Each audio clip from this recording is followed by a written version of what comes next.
Welcome to Books and Brews, Light number 18. We have with us today somebody who has sort of been here before, but not really. Usually I try not to repeat authors, but Peggy Joque Williams was previously with us as part of MJ Williams, who is her and your sister-in-law, correct?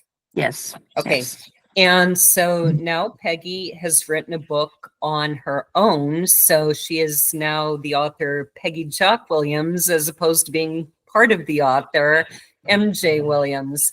So welcome back. I am excited to hear about your book. And before we start, I would first like to ask people to like, share, subscribe, leave a comment so that we can grow and bring more great authors to you.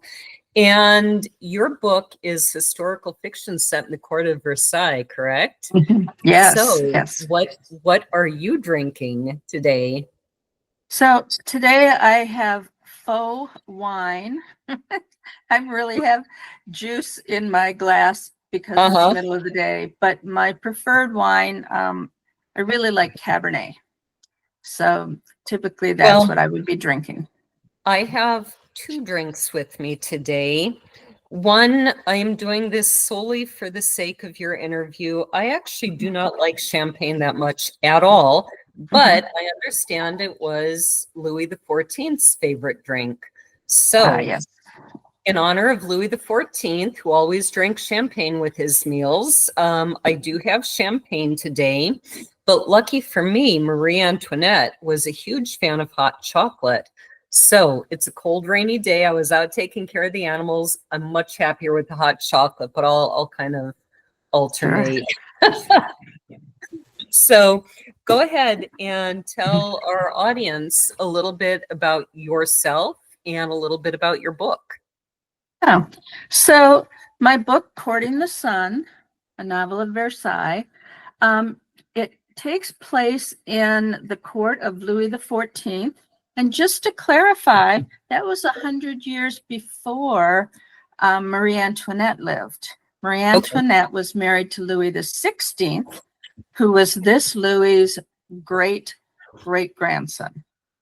So my... Does that mean I have to give up my hot chocolate? Nope, you can just keep it because there is hot chocolate in the book. Oh, they had just started to introduce the idea of hot chocolate. And when my character Sylviane goes to a salon to talk about books, she is served hot chocolate with cream on the top. So that's actually a perfect pairing. That works well. Okay. My book is very, very loosely inspired by my own family history, genealogy, in that my ancestors came from France and immigrated to Canada, Quebec, Canada, Montreal area in the 1600s. And the reason they came was that Louis wanted to have, he wanted his own colony. And so all you had over in Canada were soldiers, fur trappers, maybe a few farmers here and there, and very few families.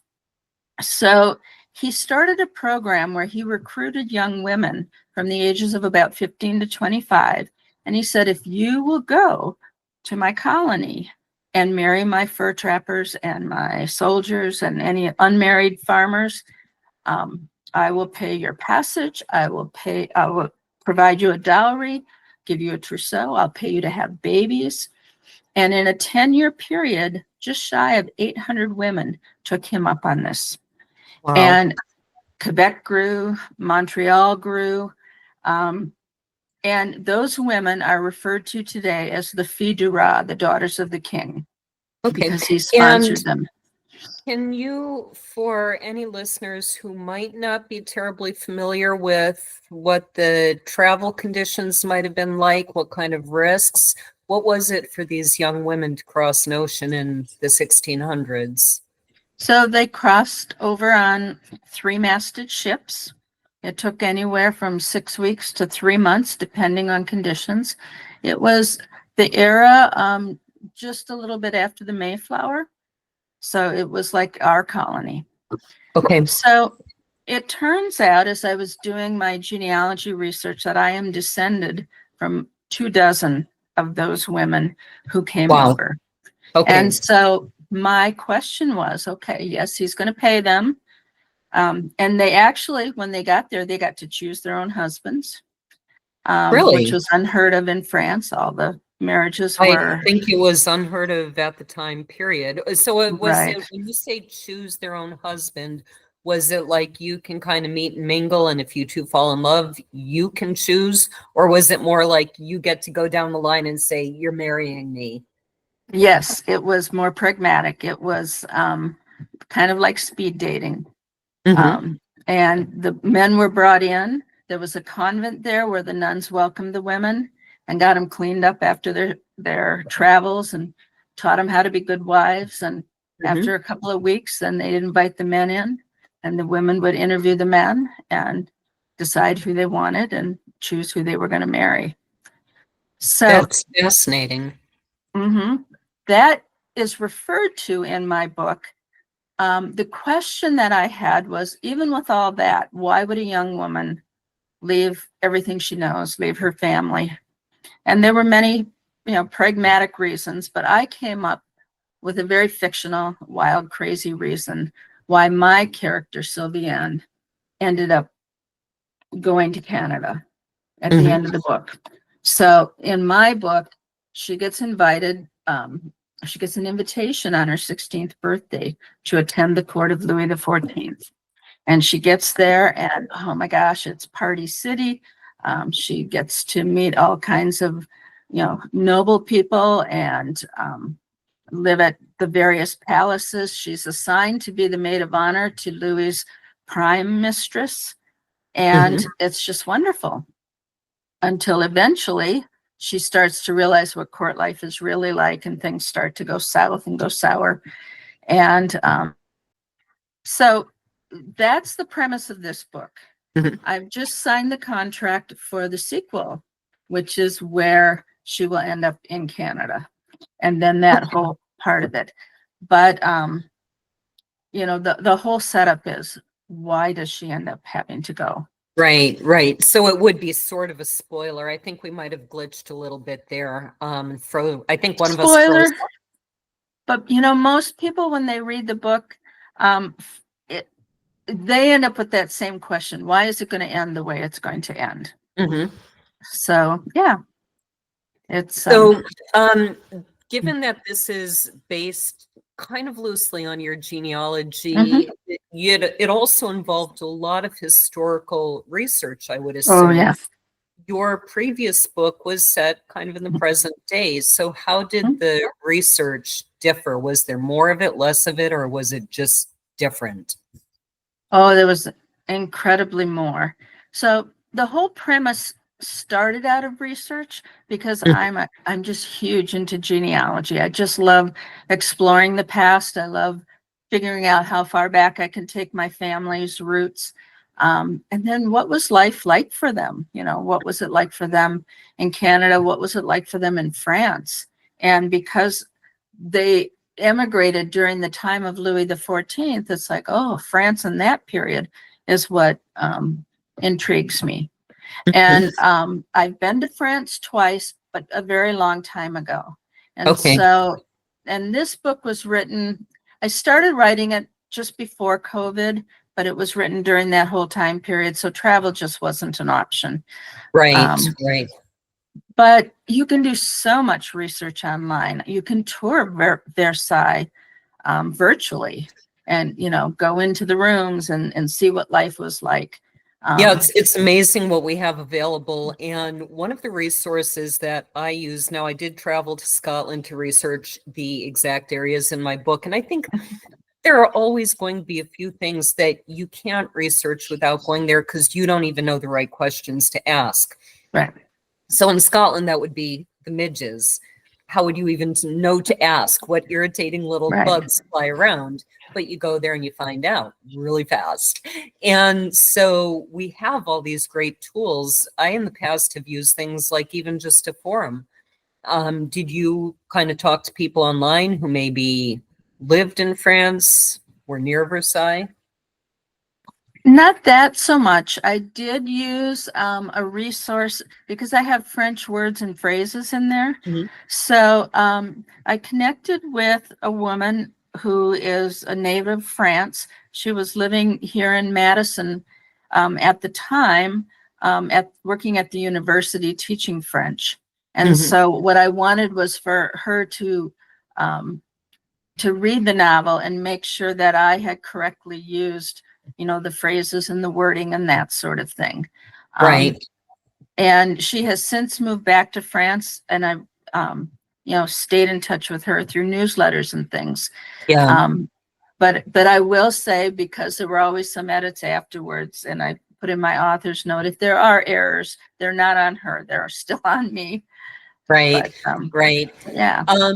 And your previous books were written with your sister-in-law. This is the first one you've done entirely on your own. How This is is that different?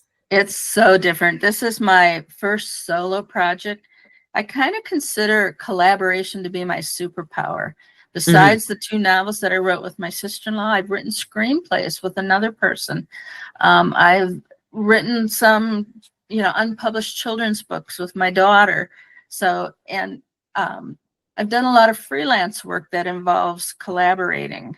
Mhm. So to write a project solo, it was pretty intimidating to begin with. It's like, oh my gosh, Mary Joy always did the costuming and the, you know, Mhm. my forte is dialogue, and she did the you know, decorating the rooms and, Yeah. filling in the Yeah. background. But now I had to do it all on my own. Mhm. But I feel like she was, a good, I don't know if I want to say a teacher, because we work together. Right.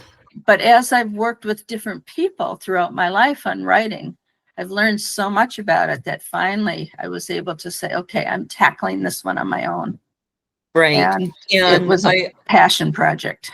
right. I would assume too that having done the previous two books, you did learn a lot from watching how she worked. I was wondering specifically things like accountability. Did it help you to work with someone to kind of stay on track, or do you find that pretty easy to do on your own? So I have a critique group that I work with. Mhm. There are 3 other women in my critique group. They each have their own projects, and we meet weekly. Sometimes we meet in person, but since COVID, it's been mostly through Zoom. And we send pages back and forth, and we get reaction that way. So Okay. I had that kind of support. And I'm not a very disciplined writer. I wish I could get up and just write for like 3 hours in the morning, but I'm just not that kind of a writer. Right. Um, Now, are you retired? Like, do you have the whole day free to write in I am theory? retired. I am Okay. retired, and I'm kind of a busy retiree. I do volunteer work and, things like that. Mhm. And my creative energies kind of come late at night when the household is quiet. So, and that's been my way all my life. Um, so I do that, but being part of a critique group means I had to have pages ready, Right. you know. So then I would do that. And then once the whole manuscript was done, then I sent it out to beta readers to get reactions from different people to see, what did they think about it?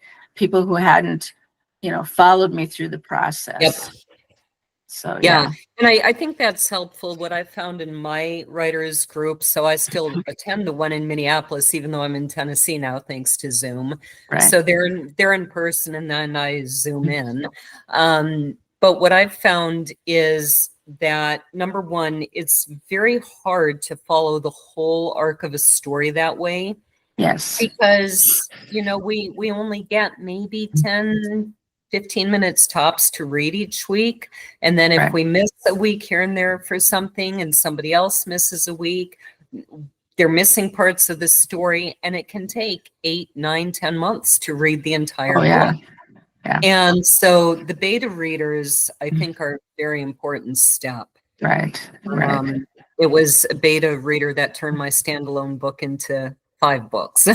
Oh my gosh. Yeah, by saying, well, what happens next? And I thought, he's dead, nothing.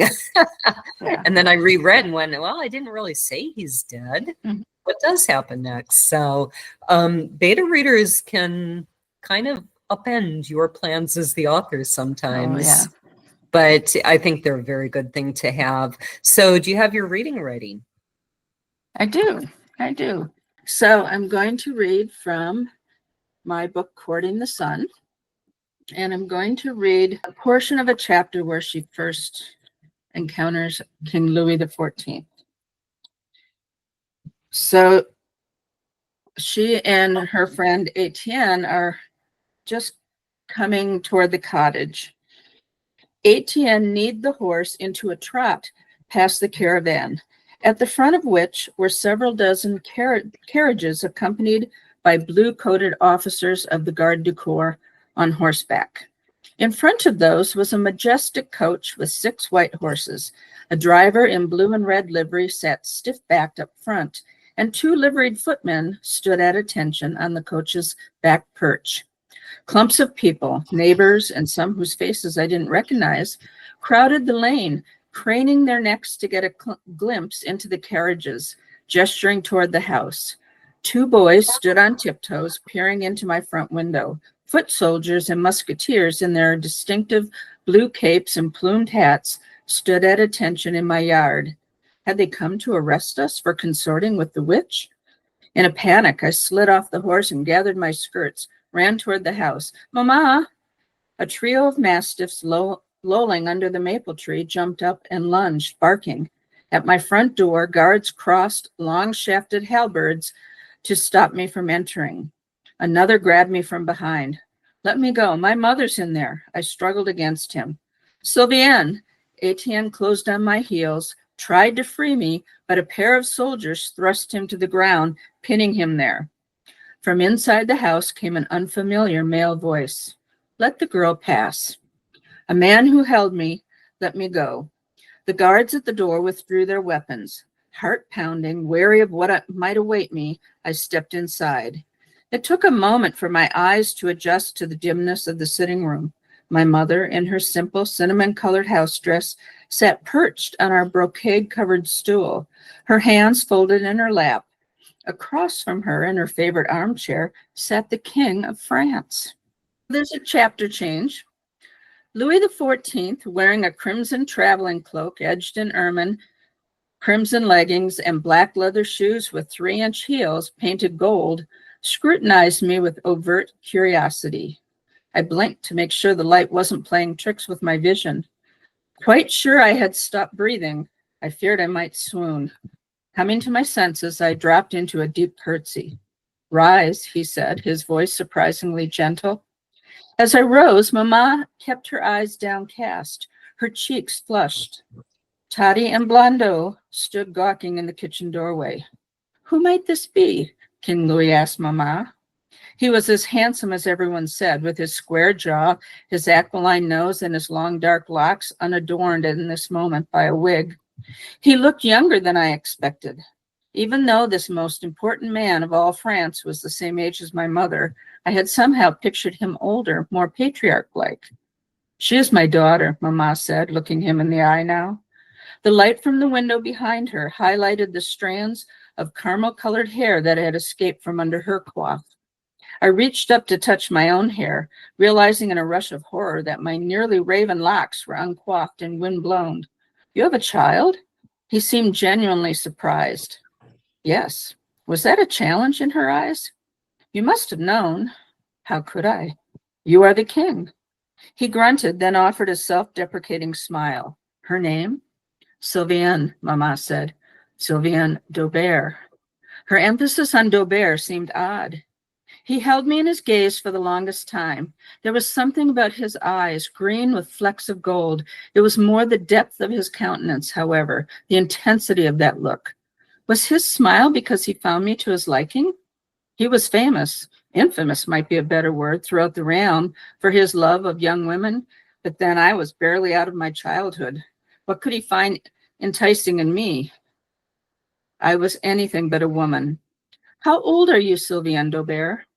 I'll be 16 on my next birthday. A calculating frown settled over his brow. The moment seemed to edge into an eternity.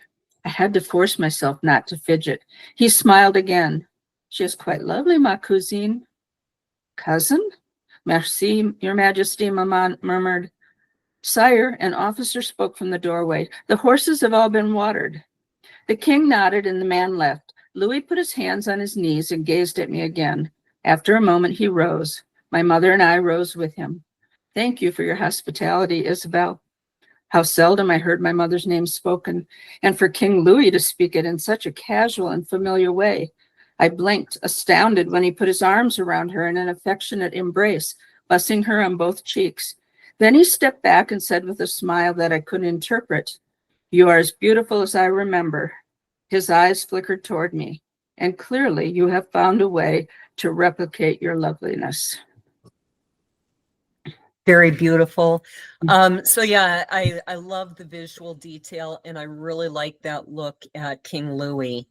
And it's the kind of, you wrote it in a way that makes me want to know more about him and what's going on with, so she's his cousin, is that correct? Yes, Sylvian's mother is the king's cousin. And that comes out slowly through the story. Mm-hmm. Sylvian doesn't actually know much about her mother's past because her mother's been very close-mouthed about it. And little by little things start to come out. There's quite a mystery there as to why she's hiding her past. Yeah. Very fascinating. I do hope listeners will go out and get that book and find out what the mystery is. Thank you. Actually, I like this better than most champagnes. I usually find them too fizzy and bubbly, and I don't care for that. Sure. So this is actually I don't know if you can see this, Cook's Group. Yeah, it's like, so I don't know, it's maybe it's really cheap champagne or something. It probably is. So I was curious, both personally, as to the connection to your family and historically, did you draw from family experiences, or are those just too far back to really know? No, I did not, because my family would not have experienced this kind of life. So what I took from my family was the big question, why? And then I decided to just go with a flight of fancy and create my own character who has a life unlike anything my family would have ever lived. And historically, they had running water in the time of Louis XIV and gold spigots and all in the palace, yes. Okay. Certainly not in homes. Not the average home, right? You know, anywhere else. But in the palace, they had figured out how to get water to run through pipes and you know, how to heat it and that sort of thing. And how did you stumble across that, or did you go looking for that information? So, you know, I did a lot of reading about Louis. I did a lot of reading about his mistress, Athenai. There's books about her. I did a lot of reading. There were a lot of letters written back in that era. And there were newspapers written, and you know, there were not magazines like we have today, but gossip kind of, you know, pamphlets and things like that. Yeah, we have that. It's called Twitter and Facebook. yeah, really. I mean, and they would have caricatures of people, and they would write what they called pen portraits, which would be sort of like a little mock story of somebody, and they wouldn't say the real person's name, but everybody knew who they were talking about. One of the princesses at the time, King Louis's brother Philippe, who's one of my favorite characters in the book, his second wife was a prolific letter writer, and a lot of her letters were preserved and you know, printed up. And there was another woman who was just the most wonderful gossip monger, and her daughter had moved away from court because her husband was governor of some province. And so this woman who was still at court would write letters about what went on, about, you know, everything that happened.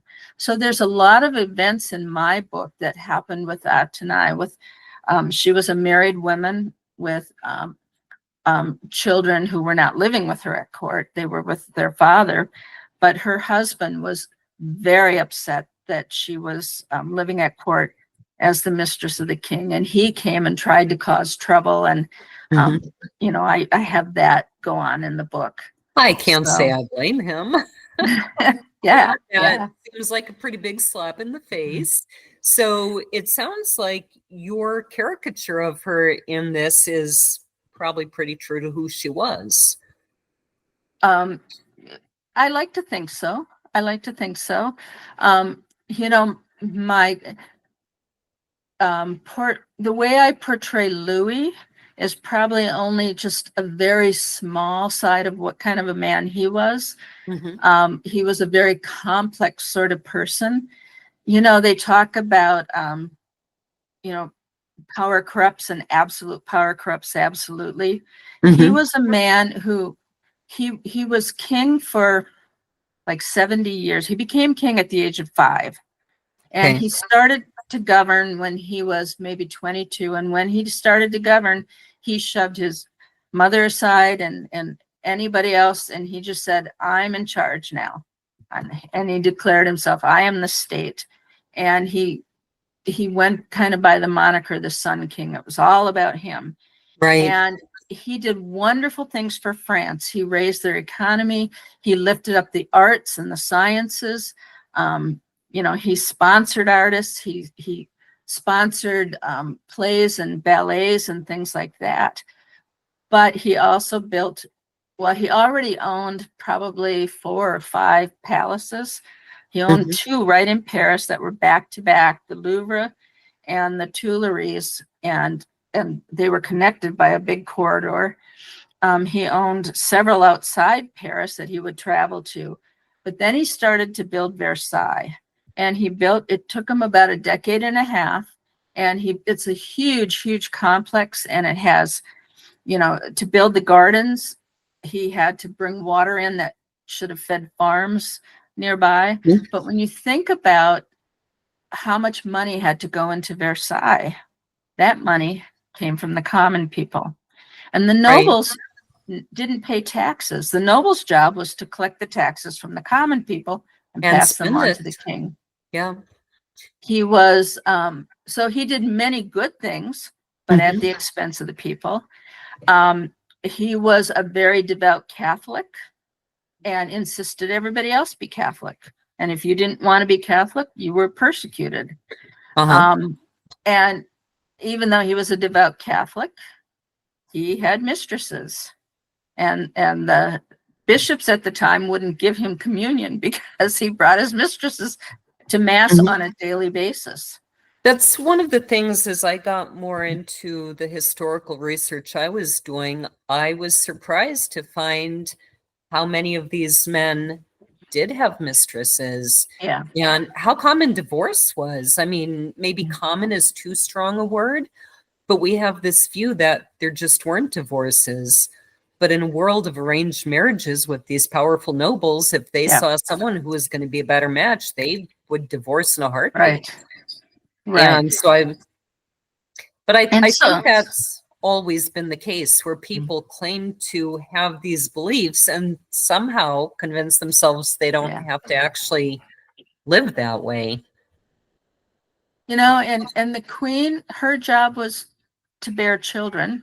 Right. Now, these mistresses, and he had several over the years. Usually he would focus on one, but sometimes they overlapped. He had multiple children by these mistresses. And eventually he recognized them, gave them titles and land.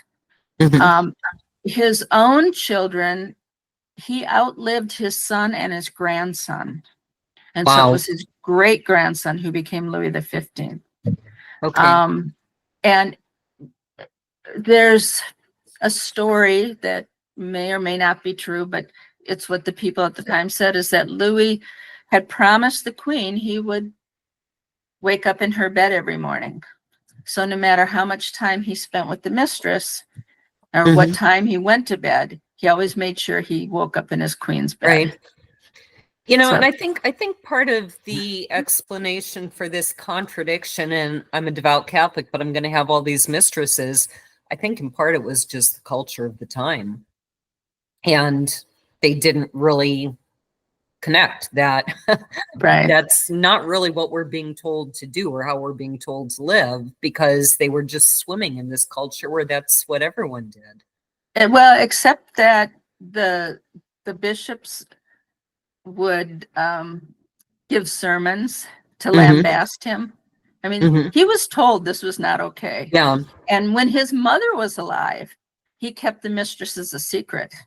After his mother died is when he became overt with them. And they sort of became socially almost on par with the queen. He believed he was king by the grace of God, that God, his middle name was Duidon, which means gift of God. And he believed it was his God-given right to be king and then to do whatever he wanted. And so, you know, again, absolute power. My attempt to make any sense of how he could have these conflicting ideals failed. Right. But that's okay. You know, and we can say men of the time, but I think there are men like that today as well. Oh, there are plenty of men like that today. And maybe some women. I don't know.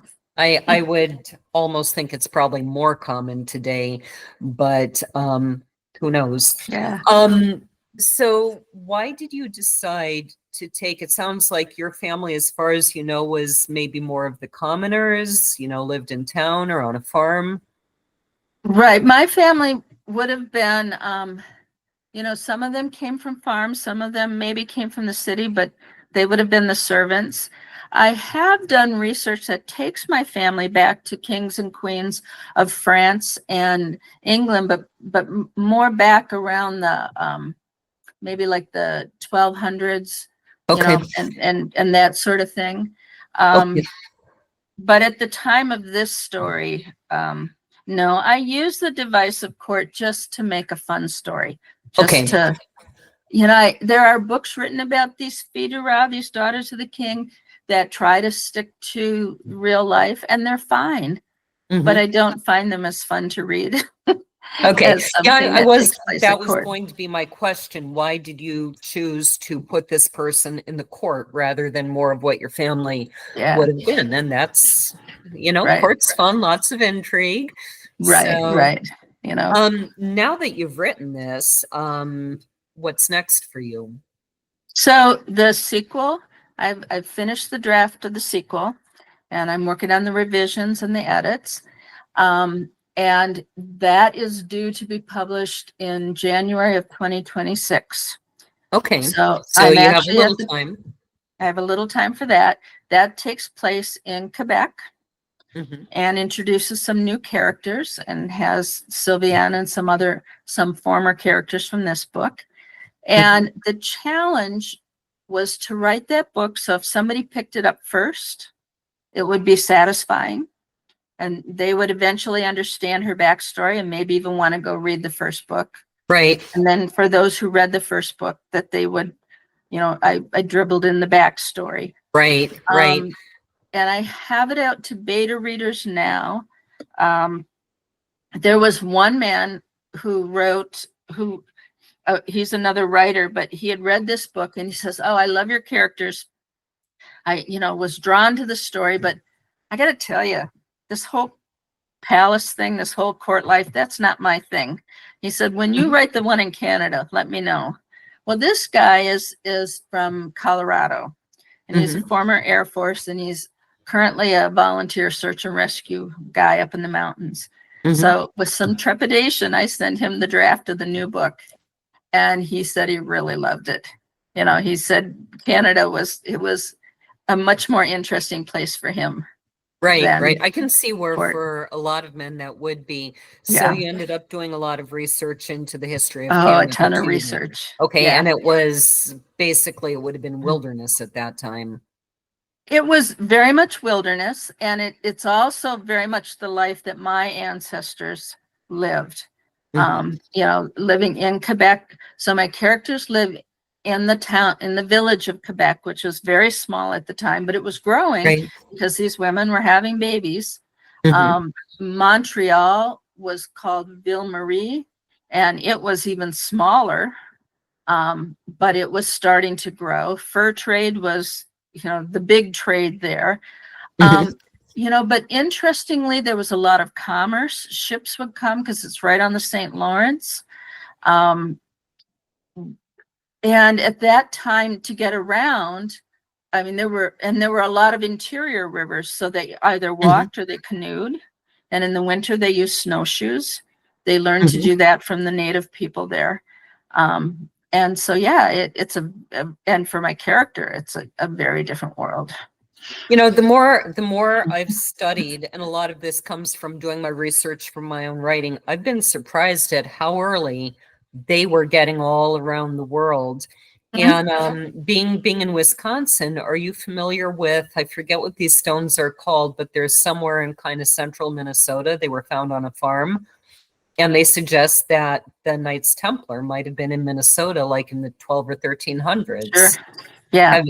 Have you heard of that? A little bit of that. And I Okay. know that the Vikings had been in portions of Canada along the Atlantic Right. seaboard Mhm. very, very early. Yeah. And it is amazing because even at the time, so this story takes place in about 1670s, and the French explorers had already been in that area for about 100 years, and they were exploring all throughout the Great Lakes. They got down to Green Bay and Detroit. They got up into the Duluth area through, and the Apostle Islands. Yep. And eventually, during this time period, they started exploring all the way down the Mississippi River. So it is amazing how It's an much they amazing traveled. story. Right. Yeah. Right. They really did Yeah. get around a lot more than I think we tend to give them credit for. Right. So once you're done with the sequel, do you think you'll do more historical fiction or go back to the On the Road series? Well, so Mary Joy and I are kind of in the middle of a third book for the On the Road series. But people have already been, I don't even have the second book of this one out. People are saying, are you going to do a third? And I do have one in mind. I have characters and a setting. I don't have a plot yet. But one of the other things that happened, because I did so much research into this, and I sort of wanted to toy around with the idea of doing a mystery series of my own. And I was trying out a couple of different ideas for it. Nothing was gelling. And then I realized, well, I have all this research. What if I do historical mystery? Yep. And so I've actually written a first draft of a historical mystery that I hope to be a series. It takes place at the same time as this one in Paris. And in Paris is the Ile de la Cité, which is the island that Notre Dame is on. Okay. And that was very well developed. There were houses, there were businesses. So I have a young woman who's the daughter of a blind apothecary. And my mystery takes place around, the whole notion of she would like to be a physician, but women, of course, couldn't do that at the time. Right. And she's very talented at the craft with apothecary and with healing and stuff. And so she's a very different kind of woman from this character. But so I may have a mystery series going, but it'll be historical mystery. Where can people find you online? Oh, perfect question. Thank you. So I do have a website that is peggywilliamsauthor.com, and all the books, this one and the other books, are there as well. And I have a little bit of a blog where I talk about some of my research and things. And I put out a monthly newsletter that they can subscribe through my website. I'm also on Facebook as Peggy Joque Williams, and I'm on Instagram. So those are the also Peggy places. Joque Williams. Yeah. Okay. Readers can find me at booksandbrews.net, lauravosica.com, GabrielSwornPress.com is our sponsor. And so our newest book happens to be mine. Let's see if that champagne doesn't get knocked over. Cooking with Rabbit. And this is about rabbit meat, which I put it together because we do raise our New Zealand whites here, which are some of the best meat rabbits. And I figured there aren't that many cookbooks for rabbits. So, Right. but we've got a few others. This is a fantastic book, kind of fantasy, kind of a little bit of Christian fiction. It's a little bit of a redemption story. Definitely a strong element of fantasy. This is Hungarian poetry that has been translated, the poetry of a Hungarian immigrant. This, I think, is a great book that I hope anyone who needs it will find. It's the story of the author, Alona, who was kind of tricked and bamboozled into prostitution and ended up in a situation where she was stuck and dependent on this guy. And it's the story of how she got out of it. So it's kind of a story of help. And the author does travel around talking, giving talks, and trying to help women who are caught in bad situations. So thank you very much for being on the program. Cheers.